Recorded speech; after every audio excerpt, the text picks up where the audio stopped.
McCarthyism is the practice of making accusations of subversion or treason without proper regard for evidence. The term refers to U.S. Senator Joseph McCarthy and has its origins in the period in the United States known as the Second Red Scare, lasting roughly from 1947 to 1956 and characterized by heightened political repression as well as a campaign spreading fear of communist influence on American institutions and of espionage by Soviet agents. McCarthyism has taken on a broader meaning, describing the excesses of similar efforts. The term is also now used more generally to describe reckless, unsubstantiated accusations, as well as demagogic attacks on the character or patriotism of political adversaries.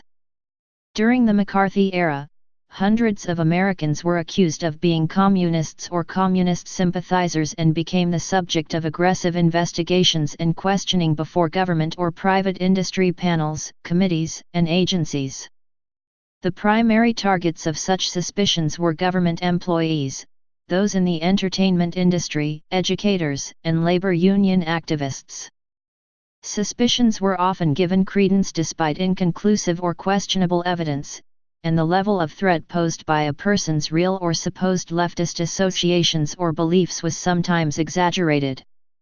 Many people suffered loss of employment or destruction of their careers, some even suffered imprisonment. Most of these punishments came about through trial verdicts later overturned, laws that were later declared unconstitutional, dismissals for reasons later declared illegal or actionable, or extralegal procedures that would come into general disrepute. The most notable examples of McCarthyism include the investigations made by Senator McCarthy himself, and the hearings conducted by the House Un-American Activities Committee, HUAC. Origins: President Harry S. Truman's Executive Order 9835 of March 21, 1947, required that all federal civil service employees be screened for loyalty.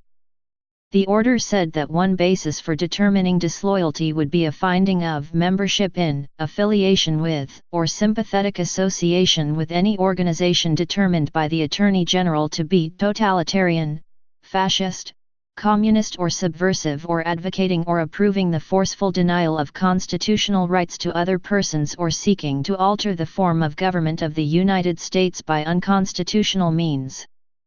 The historical period that came to be known as the McCarthy era began well before Joseph McCarthy's own involvement in it. Many factors contributed to McCarthyism, some of them extending back to the years of the First Red Scare, 1917-20, inspired by communism's emergence as a recognized political force. Thanks in part to its success in organizing labor unions and its early opposition to fascism, the Communist Party of the United States increased its membership through the 1930s, reaching a peak of about 75,000 members in 1940-41. While the United States was engaged in World War II and allied with the Soviet Union, the issue of anti-communism was largely muted.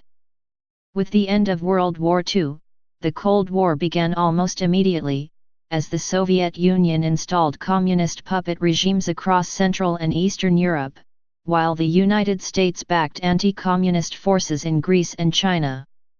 Although the Igor Gouzenko and Elizabeth Bentley affairs had raised the issue of Soviet espionage as far back as 1945, events in 1949 and 1950 sharply increased the sense of threat from communism in the United States.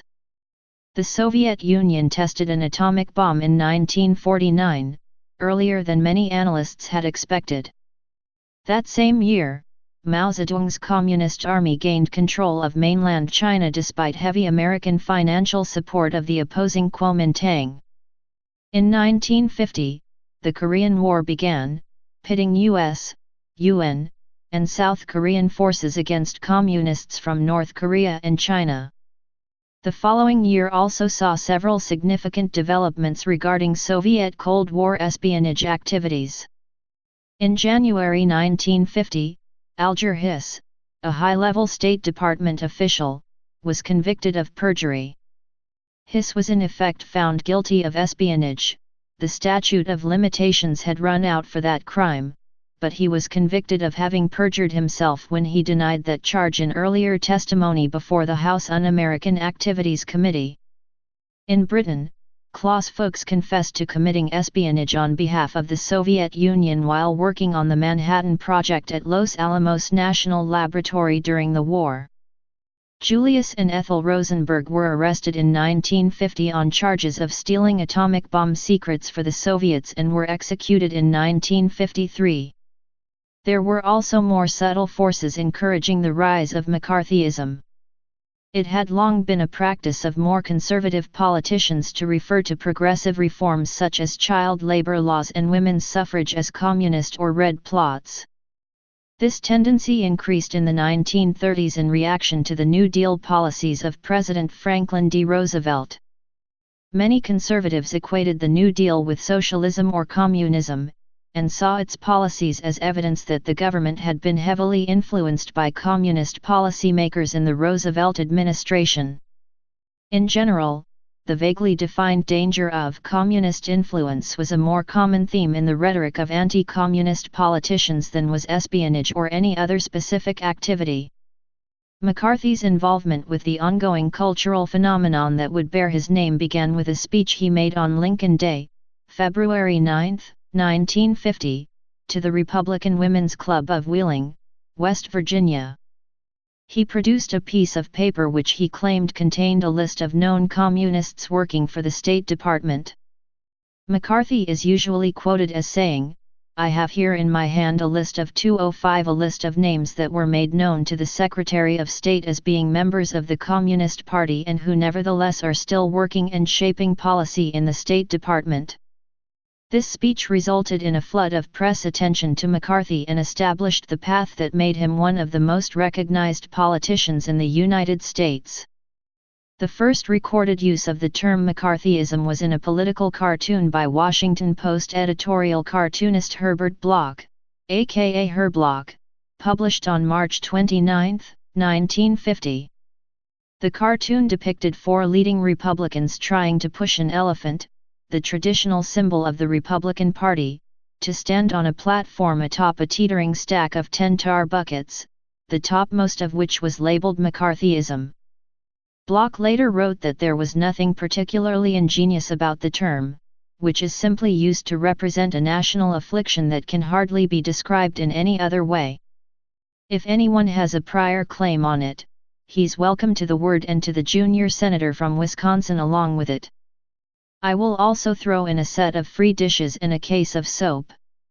Institutions. A number of anti-communist committees, panels, and loyalty review boards in federal, state, and local governments, as well as many private agencies carried out investigations for small and large companies concerned about possible communists in their workforce. In Congress, the primary bodies that investigated communist activities were the House Committee on Un-American Activities, the Senate Internal Security Subcommittee, and the Senate Permanent Subcommittee on Investigations.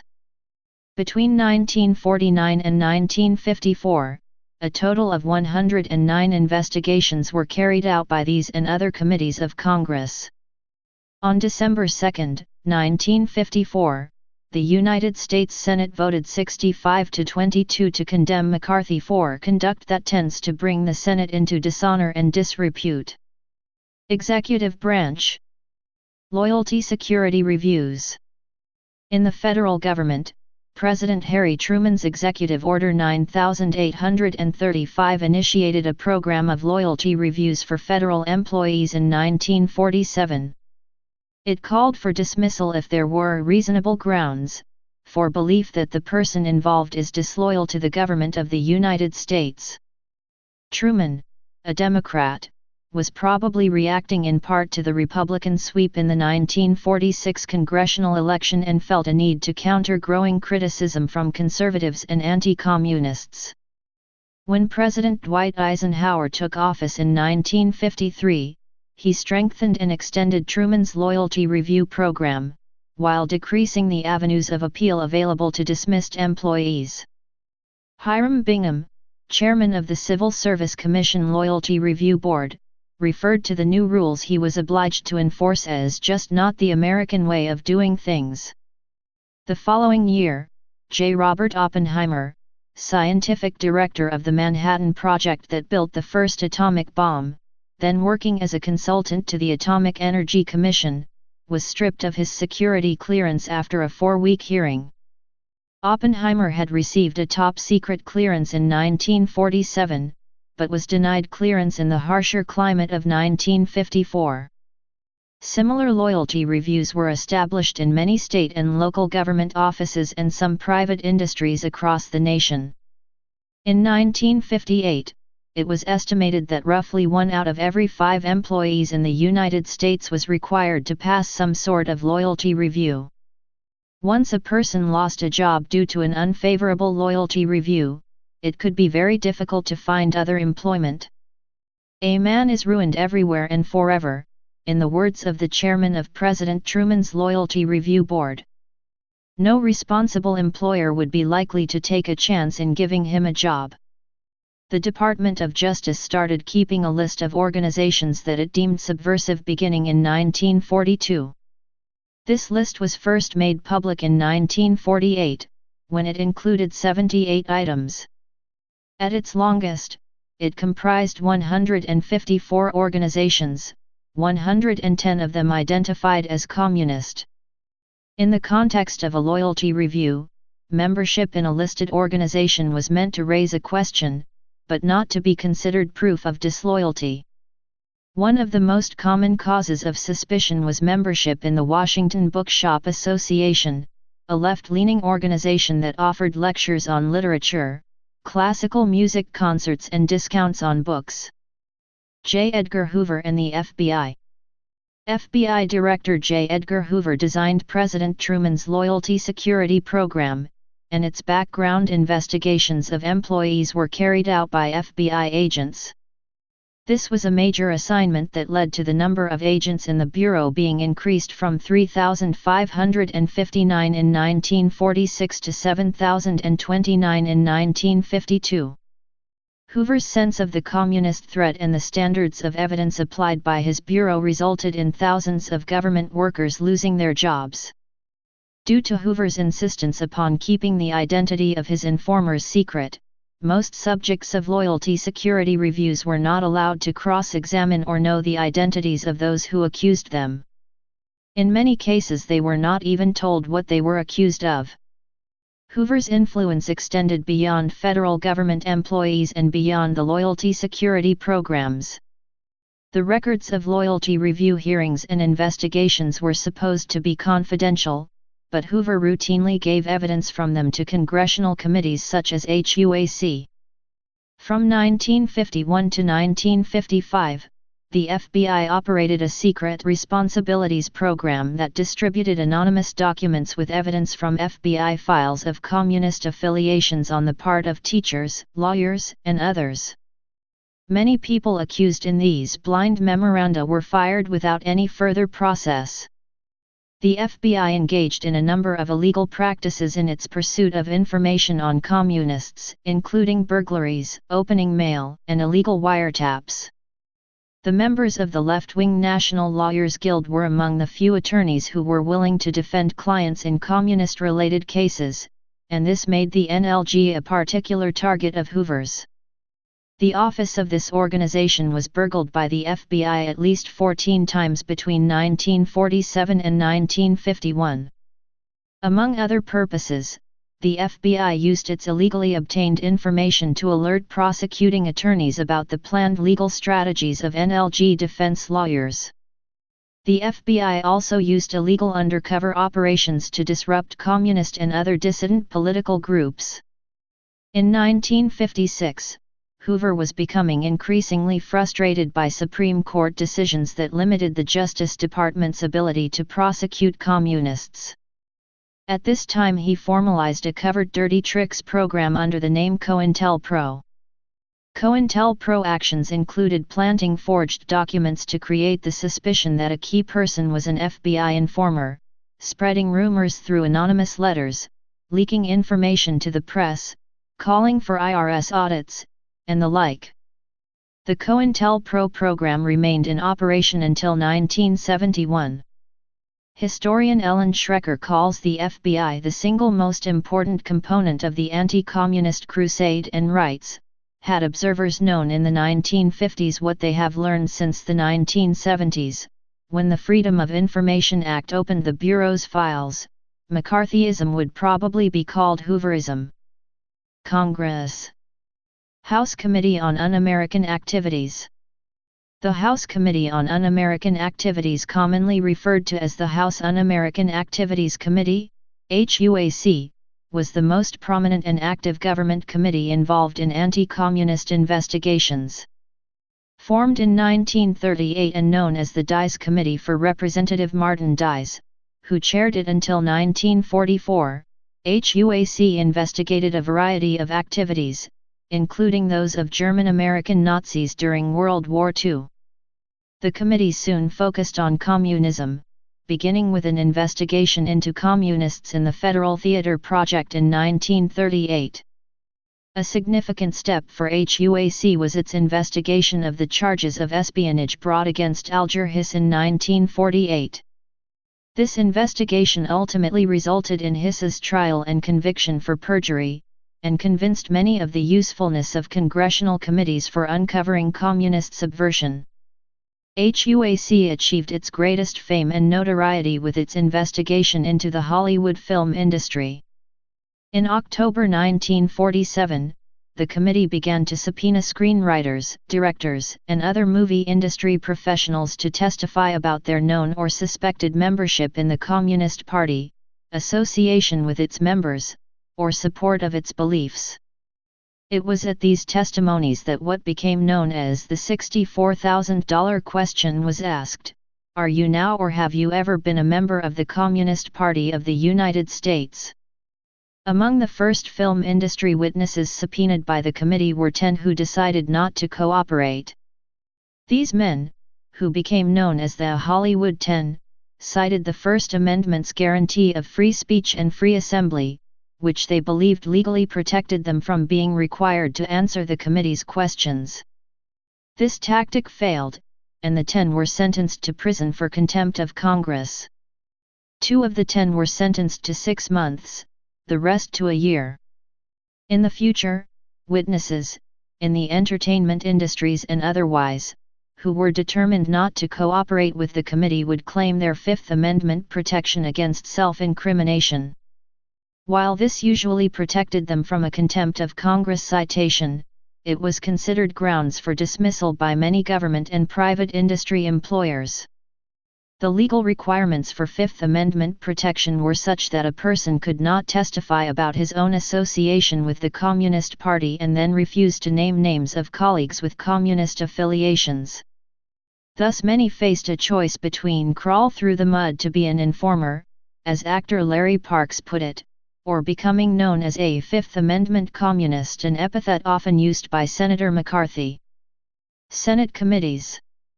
In the Senate, the primary committee for investigating communists was the Senate Internal Security Subcommittee, SIS, formed in 1950 and charged with ensuring the enforcement of laws relating to espionage, sabotage, and the protection of the internal security of the United States.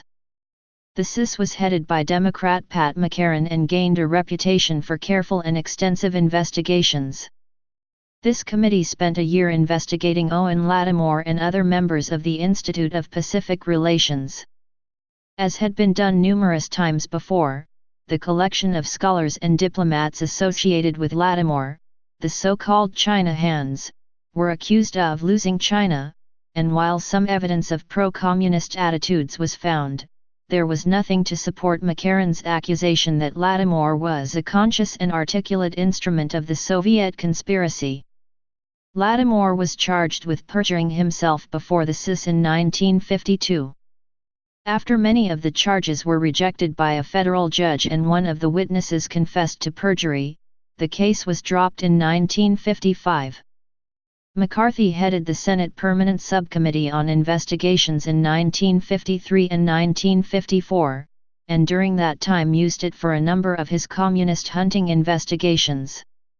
McCarthy first examined allegations of communist influence in the Voice of America, and then turned to the Overseas Library Program of the State Department.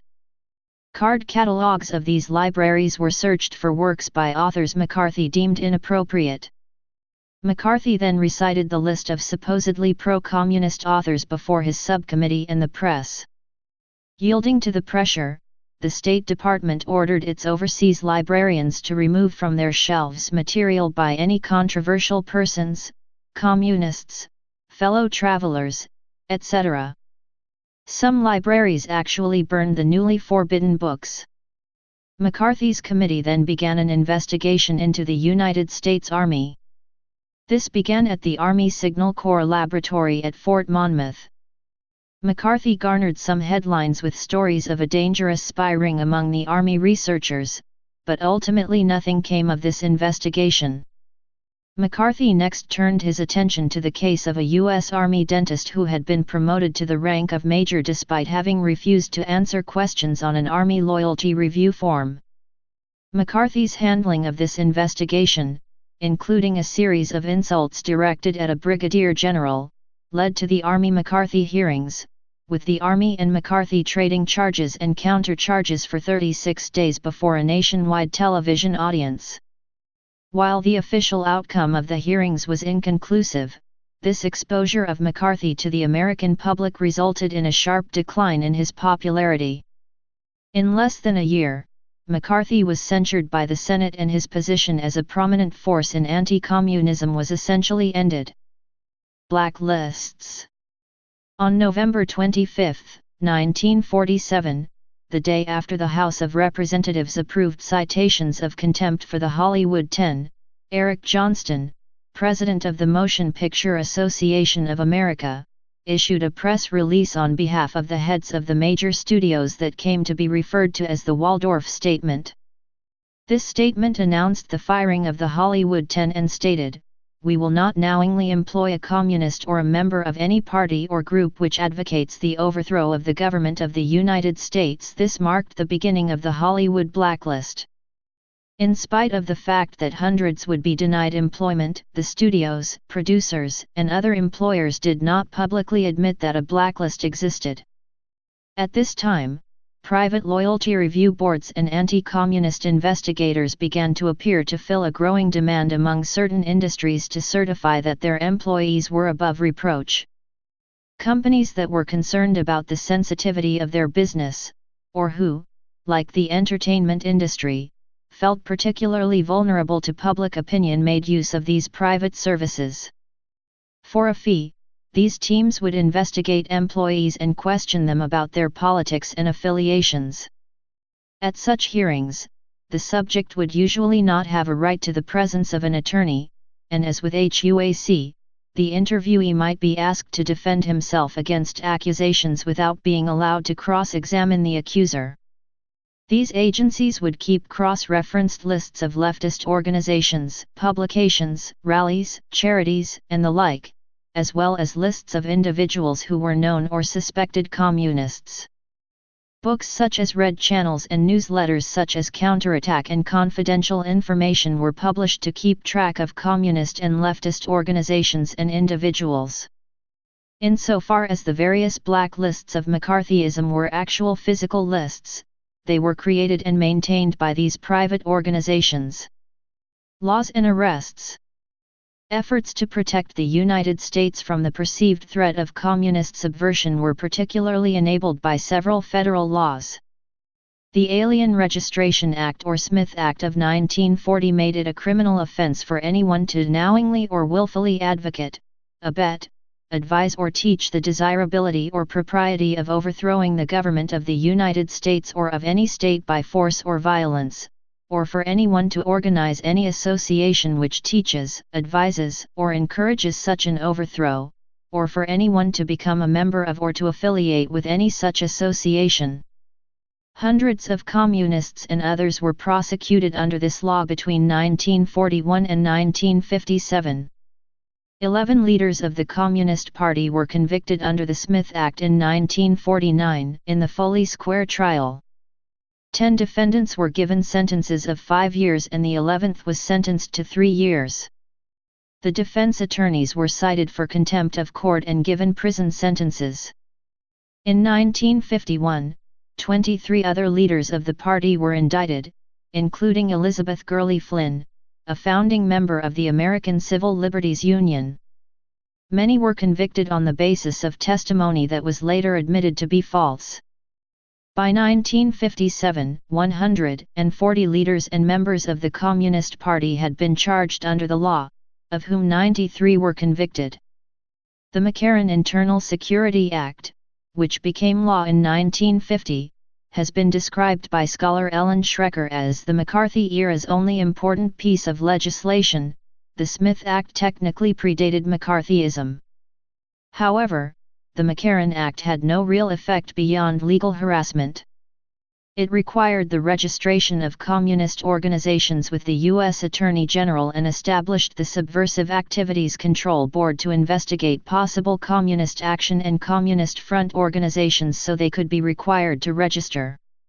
Due to numerous hearings, delays and appeals, the act was never enforced, even with regard to the Communist Party of the United States itself, and the major provisions of the act were found to be unconstitutional in 1965 and 1967. In 1952, the Immigration and Nationality, or McCarran-Walter, Act was passed. This law allowed the government to deport immigrants or naturalized citizens engaged in subversive activities and also to bar suspected subversives from entering the country. The Communist Control Act of 1954 was passed with overwhelming support in both houses of Congress after very little debate. Jointly drafted by Republican John Marshall Butler and Democrat Hubert Humphrey, the law was an extension of the Internal Security Act of 1950, and sought to outlaw the Communist Party by declaring that the party, as well as communist-infiltrated organizations, were not entitled to any of the rights, privileges, and immunities attendant upon legal bodies. The Communist Control Act never had any significant effect, and was perhaps most notable for the odd mix of liberals and conservatives among its supporters. It was successfully applied only twice. In 1954 it was used to prevent Communist Party members from appearing on the New Jersey state ballot, and in 1960 it was cited to deny the PUSA recognition as an employer under New York State's unemployment compensation system. The New York Post called the act a monstrosity, a wretched repudiation of democratic principles, while The Nation accused Democratic liberals of a neurotic, election-year anxiety to escape the charge of being soft on communism even at the expense of sacrificing constitutional rights. Repression in the individual states. In addition to the federal laws and responding to the worries of the local opinion, several states enacted anti-communist statutes. By 1952, several states had enacted statutes against criminal anarchy, criminal syndicalism, and sedition, banned from public employment or even from receiving public aid communists and subversives, asked for loyalty oaths from public servants, and severally restricted or even banned the Communist Party. In addition, 6 states, among them California, see California Senate Fact-Finding Subcommittee on Un-American Activities, had equivalents to the HUAC. Some of these states had very severe, or even extreme, laws against communism. On 1950, Michigan enacted life imprisonment for subversive propaganda. The following year, Tennessee enacted death penalty for advocating the violent overthrow of the government. Death penalty for membership of the Communist Party was discussed in Texas by Governor Allen Shivers, who described it as worse than murder. Municipalities and counties also enacted anti-communist ordinances. Los Angeles banned any communist or Muscovite model of police state dictatorship from owning any arm, and Birmingham, Alabama, and Jacksonville, Florida banned any communist from being within the city's limits. Popular support.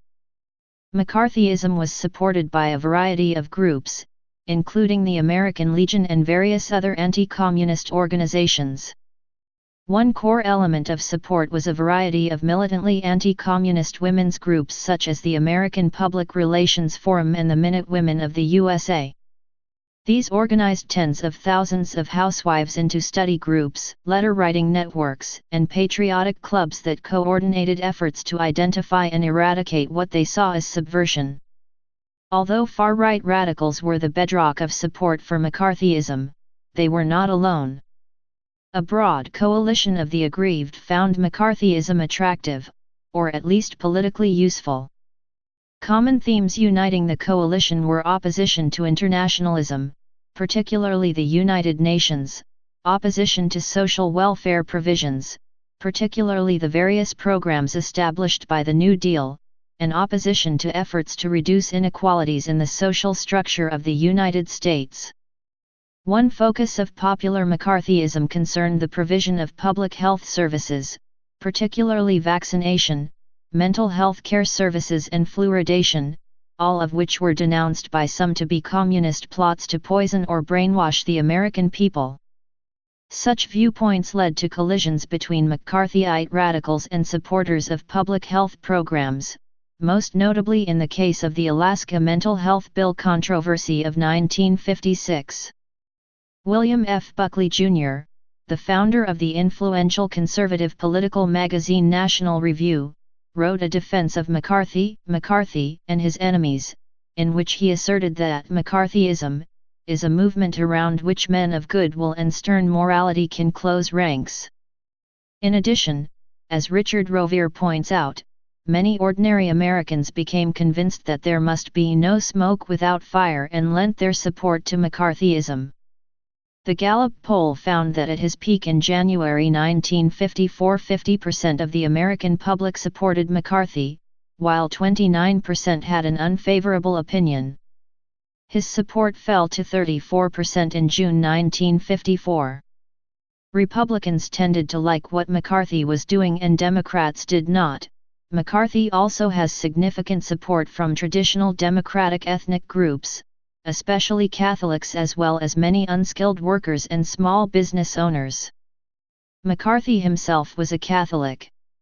He had very little support among union activists and Jews. Portrayals of communists. Those who sought to justify McCarthyism did so largely through their characterization of communism, and American communists in particular. Proponents of McCarthyism claimed that the PUSA was so completely under Moscow's control that any American communist was a puppet of the Soviet and Russian intelligence services. This view is supported by recent documentation from the archives of the KGB as well as post-war decodes of wartime Soviet radio traffic from the Venona Project, showing that Moscow provided financial support to the PUSA and had significant influence on PUSA policies. J. Edgar Hoover commented in a 1950 speech, "Communist members, body and soul, are the property of the party." This attitude was not confined to arch-conservatives. In 1940, the American Civil Liberties Union ejected founding member Elizabeth Gurley Flynn, saying that her membership in the Communist Party was enough to disqualify her as a civil libertarian.